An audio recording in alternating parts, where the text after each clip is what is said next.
Hello बच्चों, आज हम पढ़ेंगे डिटर्मिनेंट के बारे में। चैप्टर नंबर 4 है हम लोगों का डिटर्मिनेंट।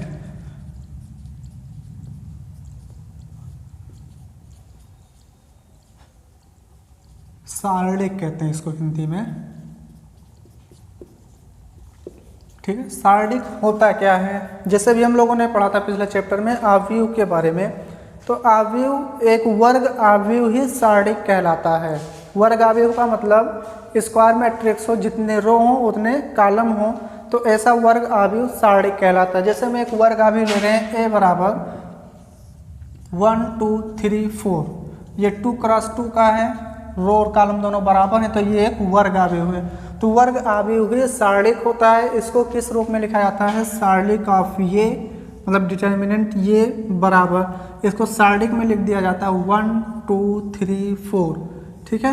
यहाँ पर ये जो ब्रैकेट वाला है, ब्रैकेट नहीं रहेगा, बिल्कुल मॉड की तरीके से, लेकिन मॉड नहीं पढ़ा जाएगा ये, ठीक है। ये सारणिक है डिटर्मिनेंट।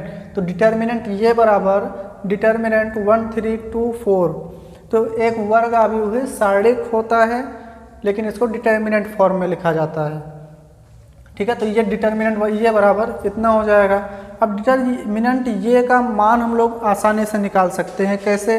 जैसे में डिटर्मिनेंट ये का मान निकालना हो तो डिटर्मिनेंट ऑफ ये बराबर, इसको ऐसे क्रॉस गुणा कर देते हैं। 1 को 4 से कर देते हैं, 2 को 3 से कर देते हैं, तो कितना हो जाएगा? 4 1 4 माइनस इधर से इधर गुणा करेंगे तो प्लस में होगा, और इधर से इधर गुणा करेंगे तो माइनस में होता है, तो 3 दूनी 6 हो जाएगा, तो इसका मान आ जाएगा -2। तो डिटर्मिनेंट ये का मतलब हो जाएगा -2, ठीक है। तो इस तरह से हम लोग मान निकाल सकते हैं इसका।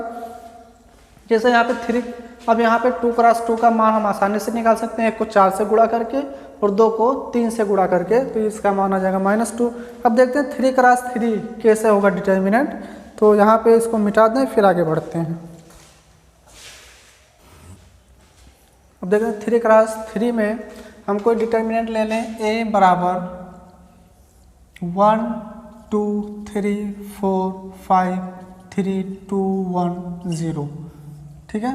तो इस तरह से हमने एक डिटर्मिनेंट लिया ये, जिसका मान ये है। हमें मान निकालना है ये का मान कितना होगा, डिटर्मिनेंट ये, ठीक है। तो इसको हम कई तरह से निकाल सकते हैं। हम R1 के खिलाफ, R1 के सापेक्ष निकाल सकते हैं, R2 के सापेक्ष, R3 के सापेक्ष इसका मान निकाल सकते हैं, या फिर C1 C2 C3 जिसके भी सापेक्ष निकालना हो हम निकाल सकते हैं।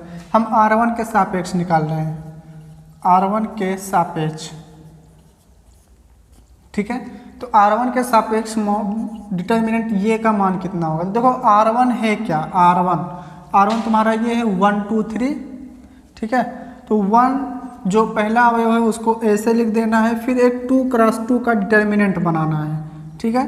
तो 1 के बाद हमने 1 को लिखा, फिर 1 के सामने वाली भुजाओं को बंद कर लो, मतलब इसको बंद कर लो और इसको बंद कर लो, बाकी जितने अवयव बचे, मतलब इतना बचेगा, उसको हम इसी 2 क्रॉस 2 में लिख देते हैं 5 3 1 0, ठीक है।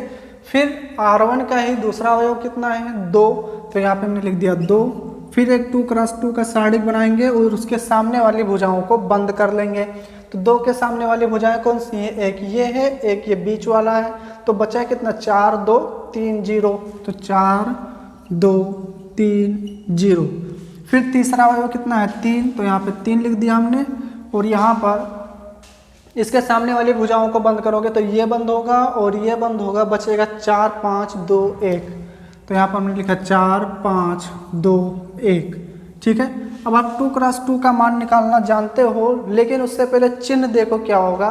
तो जो पहला वाला होगा चिन्ह वो प्लस का होगा, दूसरा वाला चिन्ह माइनस का होगा, और तीसरा वाला चिन्ह प्लस का होगा। तो ये प्लस में है, ये माइनस में हो जाएगा, और तीसरा वाला प्लस में हो जाएगा। मतलब ऑर्डर क्या है? प्लस माइनस प्लस का, पहला प्लस, दूसरा माइनस, तीसरा प्लस का हो जाएगा। तो इसका मान कितना हो जाएगा? 1 इंटू, इसको गुणा कर लो, 5 को 0 में गुणा करोगे 0, इधर से इधर गुणा करते हैं तो प्लस में करते हैं, और इधर से इधर गुणा करते हैं तो माइनस में करते हैं। 3 1 3 हो जाएगा, -2 इंटू इधर से इधर गुणा करोगे 0 माइनस 2 तियाँ 6 हो जाएगा, प्लस 3 और इधर फिर क्रॉस गुणा करोगे, प्लस में होगा 4 एकम 4, लेकिन इधर से गुणा होगा तो माइनस में 2 पंचे माइनस में 10 हो जाएगा। तो मान कितना हो गया, ये -3 को 1 से गुणा करोगे -3, और यहाँ पर 0 में से 6 घटाओगे -6, और -6 को 2 से गुणा करोगे तो +12 हो जाएगा। और यहाँ पर 4 में से 6 घटाओगे तो 4 में से 10 घटाओगे -6, और -6 को 3 से गुणा करोगे तो -18 हो जाएगा। और ये -18 -3 -21 हो गया, +12 तो घटाओगे तो इसको आएगा -9। तो ये सारणिक ए का मान हो गया -9।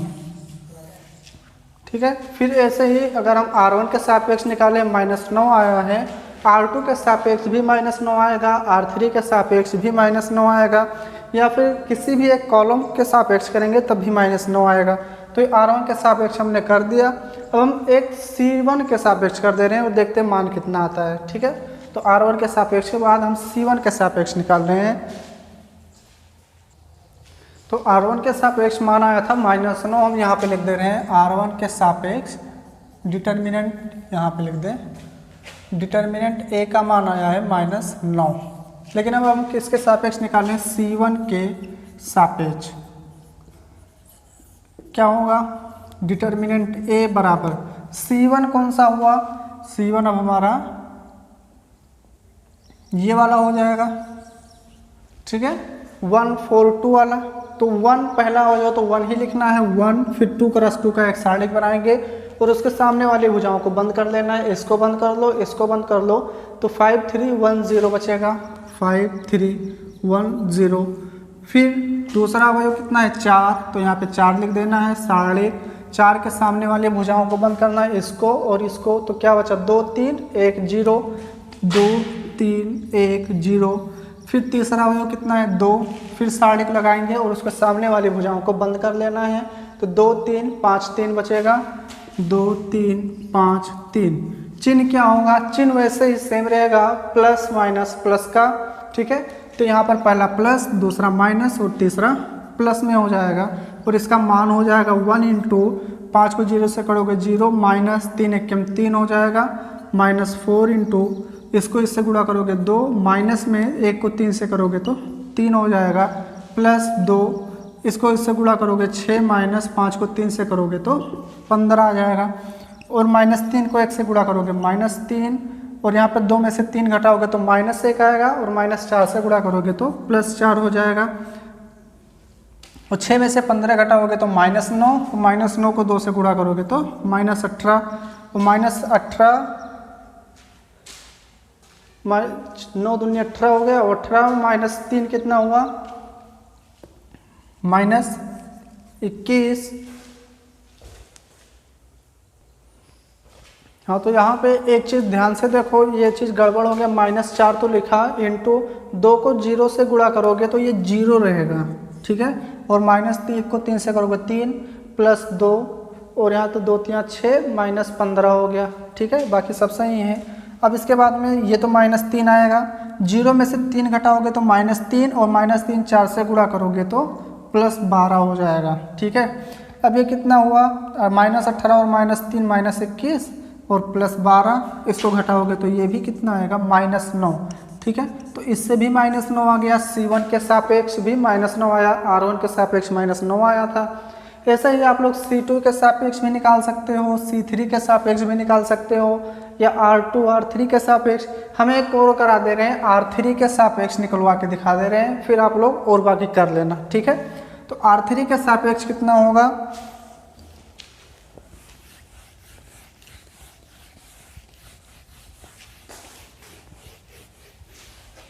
यहाँ पे हमने लिखा R3 के सापेक्ष। तो डिटर्मिनेंट A बराबर R3 कितना है, ये है 2 1 0।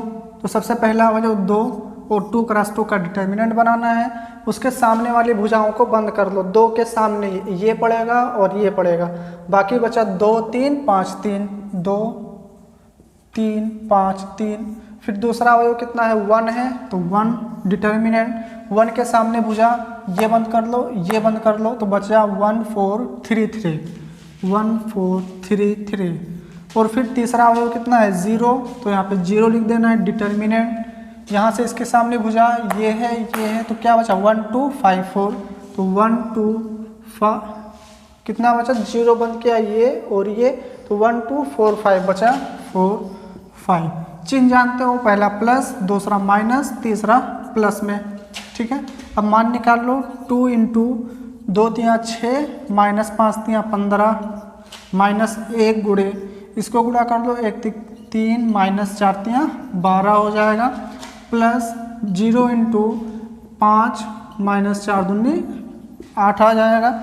और इसको गुणा करोगे तो 6 में से 15 गया -9 और 2 से गुणा करोगे तो -18 माइनस 12, 3 में से 12 घटाओगे तो 9 -9 बचेगा और -9 1 से गुणा करोगे तो +9 आएगा। प्लस इसको 0 से गुणा करोगे पूरे को तो ये 0 हो जाएगा और इसमें से इसको घटाओगे तब -9 आएगा। ठीक है, तो आप किसी भी एक रो या किसी भी एक सापेक्ष के साथ खोल सकते हो, आपको आंसर वही मिलेगा। तो 3x3 खोलने के लिए कई तरीके हैं, जिस भी विधि से कॉलम के सापेक्ष और रो के सापेक्ष खोलना मान उतना ही आएगा। ठीक है, तो आप इस मेथड को आसानी से समझ सकते हैं। फिर आगे देखते हैं, इसमें कुछ प्रॉपर्टी हैं, फिलहाल उससे नोट करो पहले इसको। फिर एग्जाम्पल नंबर 4 क्या कह रहा है इसमें कि डेल्टा बराबर, अगर ये सारणिक दे रखा है तो डेल्टा का मान कितना होगा। ठीक है, मतलब डेल्टा का मान निकालना है। तो कैसे निकालने, डेल्टा बराबर किसी एक रो या किसी एक सापेक्ष के साथ आप लोग खोल सकते हैं। तो अभी हम लोगों ने R1 के सापेक्ष खोला था, C1 के सापेक्ष खोला था, R3 के सापेक्ष खोला था। इसमें C2 के सापेक्ष खोल के देखा जाए क्या होगा मान। तो C2 के सापेक्ष मतलब इसके सापेक्ष हम लोग खोल रहे हैं। तो पहला अवयव कितना है sin अल्फा, इसको ऐसे लिख दो। 2x2 का डिटर्मिनेंट बनेगा, मतलब इसके सामने भुजा कौन सी है, ये है, और ये पहले वाले लाइन R1 बंद होगा। बाकी बचा क्या minus sin alpha, cos alpha और sin बीटा और 0 बचा। फिर 0 आ गया दूसरा अवयव, 0 के सामने भुजा एक ये लाइन बंद होगा, एक ये लाइन, तो क्या बचा 0 cos अल्फा और यहाँ से बचा माइनस cos अल्फा और यहाँ से बचा 0। फिर तीसरा क्या बचा माइनस sin बीटा, इसके सामने भुजा बंद कर लो तो ये लाइन बंद होगा, ये लाइन बंद होगा, बचा 0 माइनस sin अल्फा और ये लाइन बंद होगा तो कितना होगा माइनस cos अल्फा और sin बीटा। अब चिन्ह क्या होगा, पहला प्लस होता है, दूसरा वाला माइनस होता है, तीसरा वाला प्लस होता है। ठीक है, तो ये तीनों चिन्ह हमने लगाया। अब इसको खोल लो तो कितना हुआ sin अल्फा और इसको इससे गुणा करोगे तो 0 minus cos alpha sin beta हो जाएगा और फिर माइनस 0 इंटू क्या हुआ, इसको इससे गुणा करोगे तो 0 और इधर से इधर गुणा होगा माइनस में, लेकिन एक माइनस पहले से मौजूद है तो ये प्लस हो जाएगा, cos स्क्वायर अल्फा हो जाएगा प्लस यहाँ से कितना है माइनस sin बीटा और माइनस इससे गुणा होगा तो ये माइनस हो जाएगा चिन्ह माइनस sin बीटा और इसको इससे गुणा करोगे तो 0 और इससे इसको गुणा करोगे तो minus sin alpha cos alpha हो जाएगा। ठीक है, अब इसका मान कितना होगा, देखो sin अल्फा इससे गुणा होगा तो minus sin alpha cos alpha और sin बीटा। ठीक है, और इससे इसको गुणा करोगे तो पूरा 0 हो जाएगा। फिर यहाँ से क्या बचा, ये देखो माइनस और माइनस गुणा होगा तो ये प्लस हो जाएगा sin बीटा sin अल्फा और cos अल्फा। ठीक है, और ये देखो इससे कैंसिल हो रहा है, फिर क्या मिल गया हमें 0 मिल गया। ठीक है, तो इस तरह से इसका मान हम लोग आसानी से निकाल सकते हैं। फिर एग्जाम्पल नंबर 5, ये अपने किताब का है, एग्जाम्पल नंबर 5 है, कह रहा है यदि ये डिटर्मिनेंट इस डिटर्मिनेंट के बराबर हो तो x का मान कितना होगा, हमसे x का मान पूछ रहा है। ठीक है, तो x का मान पूछ रहा है तो सबसे पहले इस डिटर्मिनेंट को खोल लो, इसको इससे गुणा कर लो 3 माइनस इसको इससे गुणा करोगे तो x स्क्वायर होगा बराबर इसको इससे गुणा करोगे तो 3 और इससे इसको गुणा करोगे तो -8 हो जाएगा। ठीक है, और 3 से 3 कैंसिल हो जाएगा, क्या बचा x स्क्वायर बराबर 8 या x बराबर ±2√2। ठीक है, ये x का मान आ जाएगा। ठीक है, तो इस तरह से आप लोग सवाल करेंगे अपने एक्सरसाइज का। फिर हम एक्सरसाइज को कुछ सवाल बता दे रहे हैं इसी में, आप लोग उसको देख लें फिर अपना एक्सरसाइज करें। फिर एक्सरसाइज 4.1 का सवाल नंबर 4 कह रहा है यदि ये बराबर एक अवयव लिखा है 1 2 4 2 तो कह रहा है कि सारणिक 2 ये बराबर 4 सारणिक ये होगा। ये सिद्ध करना हम लोगों को। तो सबसे पहले हम इधर LHS निकाल लें फिर RHS निकाल लें। LHS कितना है? सारणिक 2a। ठीक है, तो देखो यहाँ से अभी हम पहले 2a का सारणिक निकालना है, तो सबसे पहले 2a निकालें। तो 2a बराबर कितना होगा? 2a बराबर 2 अवयव 1 2 4 2 और 2 से जब अंदर गुणा करते हैं अवयव में तो सभी अवयव में गुणा हो जाता है। तो इसका मान हो जाएगा 2 और 2 दूनी 4 और 2 चौका 8 और 2 दूनी 4। ठीक है, ये 2a का मान आया। अब कह रहा है इसका सारणिक निकाल लो। तो सारणिक कितना होगा? तो सारणिक 2a बराबर ये भी सारणिक के रूप में लिखा जाएगा 2 8 4 4 और इसका मान कितना हो जाएगा? 2 चौका 8 माइनस 8 चौक 32। तो ये कितना आ जाएगा? -24। ठीक है, तो 2a का मान आ गया -24। इसको समीकरण नंबर 1 लिख दें। अब कह रहा है कि सारणिक ये का मान निकालो, उसको 4 से गुणा कर दो तब कितना होगा? तो ये का मान तुम्हें पहले पता है कि ये बराबर है अवयव 1 2 4 2। ठीक है, अब सारणिक ये कितना होगा? तो सारणिक a बराबर इसको सारणिक के रूप में लिख लो 1 2 4 2 और सारणिक a बराबर इसको गुणा कर लो तो 2 1 2 माइनस 4 दूनी 8। तो सारणिक a बराबर -6। अब जो सारणिक ये आया उसको 4 से गुणा कर दो तो 4 सारणिक a is equals to -6 into 4 ये आ जाएगा -24। 4 सारणिक a का मान। इसको समीकरण नंबर 2 लिख दो। और समीकरण 1 और 2 से क्या दिखाई दे रहा है कि दायां पक्ष बराबर है तो बायां पक्ष आपस में बराबर होगा। तो समीकरण 1 और 2 से क्या हुआ? डिटर्मिनेंट 2a बराबर 4 डिटर्मिनेंट a। देखो ये 24 माइनस 24 बराबर है तो ये दोनों आपस में बराबर होगा और यही हमें सिद्ध करना था तो ये प्रूव्ड हो गया। ठीक है, तो इस तरह से आप लोग सवाल लगाएं। फिर 4.1 का लास्ट सवाल है 8वां नंबर, ऑप्शनल है। कह रहा है कि यदि सारणिक कितना बराबर सारणिक कितना है तो फिर x का मान कितना होगा और 4 ऑप्शन दे रखा है कौन सा सही है। ठीक है, तो इसमें हम लोग देखते हैं कि x का मान कितना होगा। तो सबसे पहले इसको इससे गुणा कर लें, क्रॉस सारणिक है मान निकाल सकते हैं। तो x² सॉल्यूशन है इसका x² माइनस 8 दूनी 16 हो जाएगा बराबर ये गुणा कर लो तो 36 माइनस 18 दूना ये भी 36 हो जाएगा। तो ये कितना हुआ? वैसे 18 दूना ये 36 होगा। ठीक है, तो x² माइनस 36 बराबर 0। तो x² बराबर 36 तो x बराबर +- 6 आ जाएगा और ये ऑप्शन नंबर बी करेक्ट हो जाएगा। ठीक है, तो यही था कि अगर ये सारणिक किसके बराबर है तो x का मान कितना होगा? तो x का मान +- 6 हो जाएगा, ऑप्शन नंबर बी सही हो जाएगा। तो आप लोग एक्सरसाइज 4.1 लगाएं, उसमें कोई दिक्कत हो तो फिर बताना। फिलहाल इतना नोट कर लें, फिर आगे देखेंगे 4.2 के बारे में।